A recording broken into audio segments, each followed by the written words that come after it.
করতেছে দেখুন। এই এই এই এই এই গেলে ওটো ওটো। হরে কৃষ্ণচন্দ্র কর কৃপা করুণা সাগর, জয় রাধে গোবিন্দ রাধারে প্রাণধন মুকুন্দ মুরারি, হরিনামিনে রে গোবিন্দ নামিনে বিপুলে মনুষ্য। রান্না করবো বন্ধুরা। রান্নাটা কি করব? রান্না প্রথমে আগে দাদু ভাইয়ের টিফিন তৈরি করে দিতে হবে। তো টিফিনের জন্য যে টুকরা চিকেন রেখেছি এখানে রেখেছি। চিকেনটা রেখেছি, চিকেনটা ধুয়ে পরিষ্কার করবো। আর এদিকে মশলাটা পিষে নেব। মশলা কি দেবো? মশলাগুলা রসুন, পেঁয়াজ, আদা এইটাই শুধু দিব, আর একটু কালো গোলমরিচ দেবো। এই যে দেখুন সবগুলা রেডি করে রেখেছি। আর রসুনটা এভাবে পিসবো না, পাটা পিসবো না। প্রথমে এগুলোকে ভেজে নিব, বুঝছেন? একটু তেল দিয়ে ভেজে নিব, ভেজে নিয়ে তারপরে পিসবো। আচ্ছা বন্ধুরা, আপনাদেরকে কিছু দেখাই দিতেছি না। এখানে 2-3টে কাজু বাদাম দিয়ে দিছি, আর এই তো 7-8টা কিশমিশ দিয়ে দিলাম, বুঝছেন? এই যে অর্ধেকটা তেজপাতা, অল্প করবো তো তাই এভাবে করতে। কয়েকটা এলাচি, দারচিনির গুঁড়া দেবো, তাই এলাচিটা এমনি দিয়ে দিই। প্রথমে চিকেনের ভিতরে একটু কালো গোলমরিচ দিয়ে দিচ্ছি, বুঝছেন? কালো গোলমরিচটা দিলে হবে কি, খুব সুন্দর একটা সেন্টও বের হয়, আবার খেতেও বেশ ভালোই লাগে। তারপরে এসে যায় লেবুর রস। এটা দিয়ে চিকেনটা ম্যারিনেট করে রেখে দিব, তারপরে বাদ বাকিটা, বুঝলেন তো? আর এ ফাঁকে মশলাটা পেস্ট করে নিয়ে আসি। মশলাটা পেস্ট করে নিয়ে আসার পরে দেখাচ্ছি। আর আজকে কিন্তু মেয়োনিজটা না দেওয়ার চিন্তা করতেছি। এই যে ভাজা মশলাটা জারে ঢুকিয়ে দিলাম, এবার আমি ব্লেন্ড করে নিয়ে আসি। এখানে জিরা ধনিয়ার কোনো দরকার নেই। প্রথমে কড়াইতে মশলা পেস্ট করে দিই,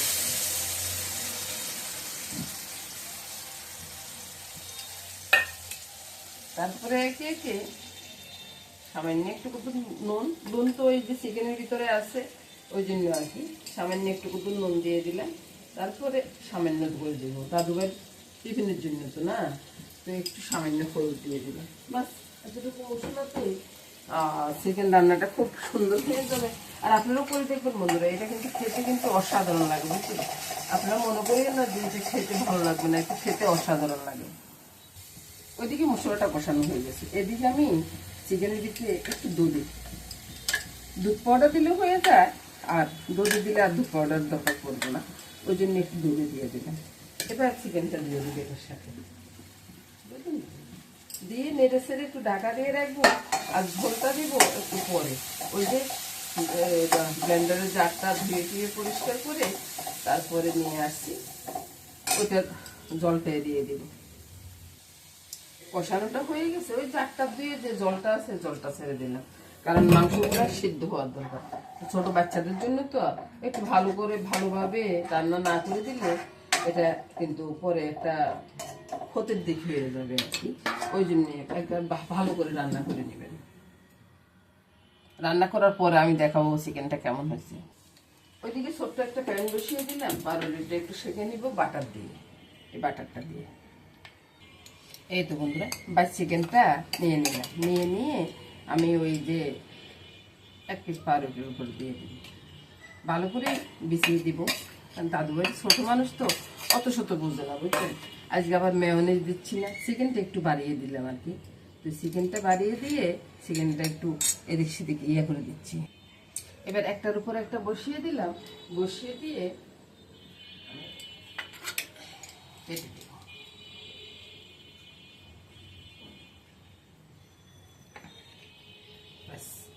হয়ে গেল। আপনারা চাইলে বাচ্চাদের জন্য এভাবে করে দিতে পারেন, বুঝছেন বন্ধুরা? আমার আবার ওই যে ছাকুটার একটু ধার কম আছে, দেখলেন তো কত সুন্দর হয়ে গেল। আর সাইডে একটু সস দিয়ে দেবো, এই তো সাইডে দিয়ে একটু সস দিয়ে দিচ্ছি। দারুণ, খুব সুন্দর হয়েছে না? দেখুন তো। আরো একটা কথা বলি বন্ধুরা, দাদু ভাই না স্যান্ডউইচ রোল এগুলো ছাড়া অন্য কিছু খেতে চায় না, তাই অন্য কিছু বানাই না, বুঝছেন। আপনারা কত মনে করবেন যে প্রতিদিন স্যান্ডউইচ বা রোল বানাচ্ছি কেন, তো এক একটা একরকম ভাবে বানাচ্ছি আর কি, মুখ কথা ধরে আসতেছে। তো সকালবেলার নাস্তাটা দাদু ভাইটা হয়ে গেছে, পরেরটা আমাদের জন্য। ওই দাদু ভাইয়ের সকালবেলা জল খাবারটা তো রেডি করলাম, তা আমারটা করতে হইব না, আমি কি খাবো না? অবশ্যই খাবো। তো এই যে 2টা ডিম রে গোটানাটা করে নিচ্ছি, রুটি হয়ে গেছে বন্ধুরা। রুটি আর দেখায়নি, কতদিন রুটি দেখাইতে ভালো লাগে। আর আমার মা মানে কি করতেছে, ছা বসাইছে, বুঝছেন, আমার পিছনে এইভাবে করেছে। দেখেন এবার, এই যে দেখলেন তো আমার মামনি কিভাবে আছে। আরে ভাই, আপনাদেরকে বলি সবসময় লাইক কমেন্টস করুন না বন্ধু। লাইক কমেন্টস না করলে আমি ভিডিও কিভাবে করি বলুন তো? ভিডিও করতে কি ইচ্ছে করে? ইচ্ছে করে না, হাসি হাসি কথা কইতে ইচ্ছে করে না, বুঝছেন। লাইক কমেন্ট করুন, তাহলে আমি একটু হাসি হাসি কথা বলতে পারি আর কি। এবার দেখলাম তো কত সুন্দর ডিম করছি। এই ডিম দিয়ে রুটি খেতে কত টেস্ট লাগবে। কি কি কাজ আছে সেটা মামুনিটা বুঝাচ্ছি, বুঝছেন। আজকে সিমের বড়ি করব, তো সিমে গুলারে সরবো, সিমে গুলারে বিচিগুলা আলাদা করব, সিম সিদ্ধ করব, বিচিগুলা ছুলে নিব, বুঝছেন। তারপরে যাই কি হবে, সিম সিদ্ধের সাথে বিচিগুলা দিয়ে দিব, পাতার পরে পূরণ করব। এবার বুঝুন ঠেলাটা কি। সকালবেলা জল খাওয়ার সেটা যদি একটু সুন্দর না হইলো বলুন তো বন্ধুরা। এই যে নারকেলের সাথে গুড়টা দিয়ে দিলাম, রোদে বসে বসে রুটি দিয়ে খাবো। আর রুটিটা কিসের সেটা জানেন তো, সেটা সারের গুঁড়োর রুটি, বুঝছেন। তারপরে কয় পিস রুটি দিছি গনে নেন, 1 পিস 2 পিস, 2 পিস দিলে হয়ে গেছে। তারপরে ডিমটা, ইস গরম, ডিমটা নিয়ে নিলাম। এবার বলুন খাওয়াটা কেমন হবে? দারুণ হবে না? শুভ সকাল বন্ধুরা। চা মামনি নিয়ে আসতেছে, চাটা দেখাই দিই। এই যে ইনি ফুস করে চাটা ফালা দিতেছে, দোষটা কি আমার? চাটা চাকি না বাবা।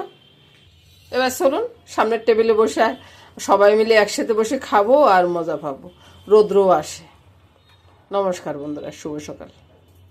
সকালবেলা জল খাবার টাবার খেয়ে দুপুরবেলা রান্না চলে আসলাম আর কি। রান্নাতে আসছি অনেকক্ষণ হয়ে গেছে, কারণ হচ্ছে সিমের বড়ি করার জন্য আর কি। সিমের বড়ি করতে না অনেকটা ঝামেলা আছে। যেমন আবার ওই এটার সাথে দিব কি, বতুয়ার শাক। বতুয়ার শাকটা চিনেন তো, কালকে যে নিয়ে আসছি আপনাদেরকে দেখাইছি, সেটাই আর কি বতুয়ার শাক। তো সিমের বিচিগুলো আলাদা খুলে দিতে হয়। আমার ঘরের সব মানুষ হচ্ছে জমিদার, বুঝছেন, এরা জমিদার বংশের থেকে আসছে, তাই এরা সিমের বিচি খুলিয়ে আর খাইতে পারবে না, তাই আমারে খুলে দিতে হয়। তো এই জন্য সিমগুলো আগে সিদ্ধ করে নিচ্ছি, সিমের বিচিটা আলাদা দিচ্ছি। সিমটা কষলে নিব, তারপরে বতুয়া শাকটা দিব, তারপর ফোড়ন দিব, ফোড়ন দিয়ে নামিয়ে নেব। আর সিমের ভিতরে সবকিছু দেওয়া আছে বন্ধুরা, দেখতে থাকুন ভিডিওটা, দেখলে আপনাদের কাছে ভালো লাগবে। আলু হবে ওই যে কাতল মাছ, আর ধনিয়া জিরা আর গোলমরিচ বাটা দিয়ে। আর ওই যে ধনিয়া পাতাটা, এটাও সিমের বড়ির জন্য আর কি, সিম বড়ির জন্য। তো দেখতে থাকুন ভিডিওটা বন্ধুরা, পুরোটা ভিডিও দেখবেন, দেখে একটু লাইক কমেন্টস করুন বন্ধুরা। বলুন তো, আপনারা যদি লাইক কমেন্টসটা না করেন তাহলে আমি কিভাবে কি কাজ করবো বা বলুন। কাজ করতে কি ইচ্ছা করে না বন্ধুরা। এই যে সিমগুলা দেখতেছেন, সিমগুলারে কষলে একবারে মিশিয়ে দিচ্ছি, নাহলে সিম বড়িটা খেতে ভালো লাগবে না, বুঝছেন। সিম বড়িটা খেতে হইলে, ভালো করে খেতে হইলে এভাবে করা লাগে আর কি। এগুলাকে কষলে মেখে তারপরে আমি ওই যে কি বলে বতুয়ার শাকটা দিয়ে দিব, তারপরে পুরানো সিমটা আসবে, বুঝছেন। সিম বড়ি খেতে হইলে একটু কষ্টকর। আপনারা তো মনে মনে চিন্তা করতেছেন এটা আবার কষ্ট কথা বলতেছি কেন। বাইরে এক যে জিনিসের কষ্ট বেশি সেই জিনিস বলবো না, বলুন তো। এই যে এখন আমি ওই যে কি বলে, এর নামও তো বলি যে আমি, বলুন তো, বতুয়ার শাক। আপনাদেরকে আনি দেখাবো, আমি 2টা রাখছি। আপনারা তো বলবেন যে বতুয়ার শাকটা কি। এই যে 1টা বাজে গেছে, বুঝছেন। এগুলারে ঘট করতে করতে একবার সিম বাছো, আবার এই যে বতুয়ার শাকটা রেডি করো, অনেকটা টাইম চলে গেছে, বুঝছেন। আপনারা তো শুনতেছেন 1টা বাজে গেছে না। তো বন্ধুরা, এটা টেস্টটা অনেক বেশি, বুঝছেন। আবার ওই কোনো মশলার কোনো প্রয়োজন পড়ে না, শুধু ধনিয়া পাতা আর কাঁচা লঙ্কা, এছাড়া অন্য কিছুর প্রয়োজন পড়বে না। আর বলুন, বিনা মশলাতে রান্না, অথচ আমি বলতেছি কষ্টকর। এবার তো আপনারা চিন্তা করতেছেন যে এটা কি হইলো। এই যে চতুর্দিকে একটু জল পড়লে না আমার আর ভালো লাগে না রে ভাই, ভালো লাগে না। যতই বলি আপনাদেরকে, আপনারা তো বুঝেন না। এই যে একটা পাতা পেলাম গোটা, দেখুন এবার এটা হচ্ছে বুতুয়ার শাক, বুঝছেন? আপনাদেরকে দেখামো বলছি, সেটা একটু দেখাই দিলাম। আর আমার শাশুড়ি আমলে আমার শাশুড়ি এটারে কত পছন্দ করতো রে বন্ধু। ওই যে কি করতো, আর ফোড়ন দিতে গেলে তো কোনো কথাই নেই। ফোড়নে ওনার মোট করি লঙ্কা দেওয়া চাই, তেজপাতা একবারে মোট করে দিয়ে দিত। তা আমি অবশ্য একটু কিপটা টাইপের মানুষ, বুঝছেন? আমি আর অত ফোড়ন দিই না, আমি যা দিই অল্প স্বল্প দিই আর কি। এবার এটাকে নামিয়ে নিব, নামিয়ে নিয়ে তারপর ফোড়নটা করবো।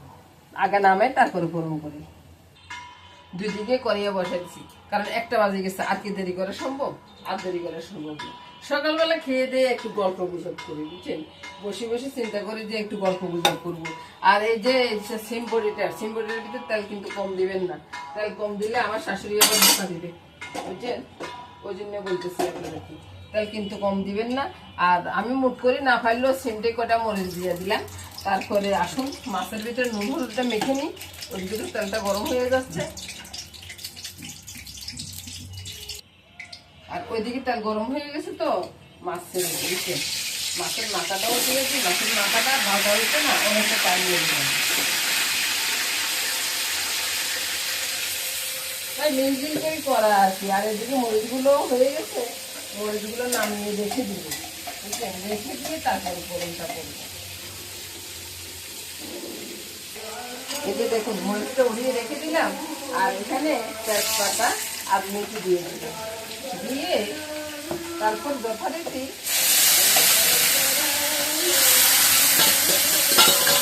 আহা দারুণ একটা সেন্ট বেরিয়েছিল ভাই, দারুণ সেন্ট বেরিয়েছিল। একবার যে খাবে সে প্রেমে পড়ে যাবে, বুঝলেন? আমি কিন্তু বাড়তি কোনো কথা বলতেছি না বন্ধু, এটা একবার রান্না করে খাবেন, একটু কষ্ট হইলেও রান্না করে খাবেন, বুঝলেন? ঢাকা দিয়ে দিলাম। এবার আসুন কাঁচা লঙ্কাটা দিয়ে দিলে, ধন্যবাদ আরো অনেক পরে দিব, ধন্যবাদ এখনই দিব না, ধন্যবাদ এখন দিলে এটা সেন্ট চলে যাবে। এটা কিন্তু আরো অনেকটা সময় লাগবে হইতে, বুঝছেন? ওই জন্য এটা পাক করা হয় খুব কম। এবার বন্ধুরা ধন্যবাদটা দিয়ে দিবেন, ধন্যবাদটা কিন্তু বেশি করে দিবেন, কিচ্ছেমি করবেন না, বুঝছেন?